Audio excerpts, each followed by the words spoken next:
prova absolutamente nada. Não prova. Portanto, eu não estou em condições de dizer que o candidato Chapo ganhou, que o candidato Chapo perdeu, que o candidato Venâncio ganhou, que o candidato Venâncio perdeu, que o candidato Ossuf ganhou, que o candidato Ossuf perdeu, que o candidato Simão... Não estou em condições, não tenho matéria, não encontro matéria suficiente. Por isso que nós votamos contra. Por isso que nós gostaríamos que a verdade fosse reposta. E como é que pode ser reposta a verdade? Os materiais ainda existem. Vai me explicar por que é que houve esta diferença. Quando alguém sai de casa, chega às 8 horas ou 6 horas, fica na fila até 15 horas, e a vontade dele é só chegar, pegar o boletim, dobrar e meter? Faz sentido isso? Esta percentagem de votos em branco justifica-se. Porque a vontade que pode se explicar é aquela que resultou da recolha de cartões feita por uma força política que culminou com as abstenções. O outro aspecto, já com o número elevado de boletins nulos, era preciso revisitar estes boletins nulos. E o outro aspecto que era fundamental que fosse bem explicado aqui. Por que é que numa eleição temos um determinado número de eleitores e na outra temos uma eleição que ocorreu no mesmo momento, na mesma altura, que o eleitor recebeu 3 boletins e cada um colocou, não encontramos nenhum boletim espalhado por fora. Mas, entretanto, quando já vamos fazer a contabilização, há uma eleição que tem mais eleitores. Portanto, isto mostra claramente que as coisas continuam a ser péssimas na Comissão Nacional de Eleições. E o outro aspecto muito interessante que é preciso continuar é que continuamos a ter o problema de boletins pré-votados que pululam.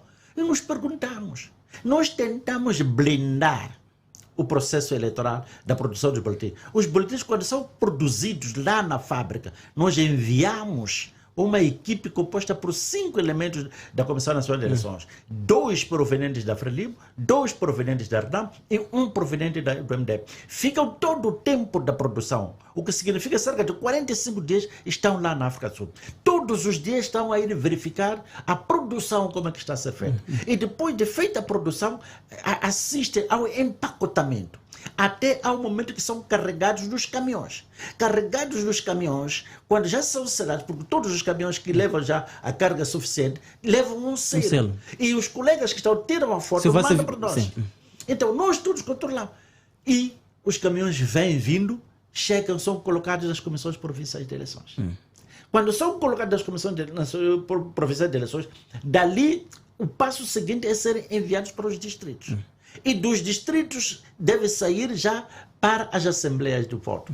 Ora, há um momento aqui onde não há nenhum acompanhamento de acordo com aquilo que nós preconizamos. Onde que deve haver esse problema aqui? O problema começa na província. O problema começa nos estados provinciais. O problema vai depois para os estados distritais.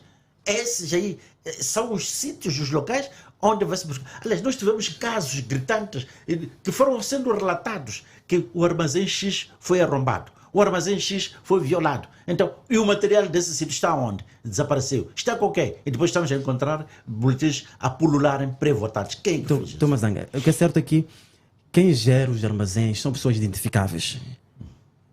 Os diretores, tem segurança, as coisas todas, são pessoas identificáveis. Sim. Por que é que nunca há responsabilização daqueles que gerem os armazéns?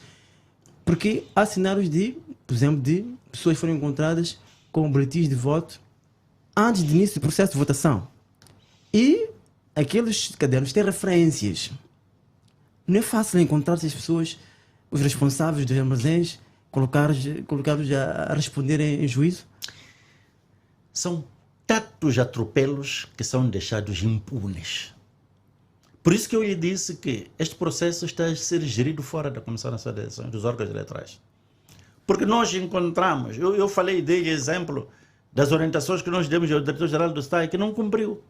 Nós encontramos pessoas que cometeram irregularidades. Alguns até foram promovidos, há representantes do governo na Comissão de Estado de Eleições da província da Zambésia. Um que foi aquele senhor que viu no mandato das autárquicas a ser chamboqueado pela população.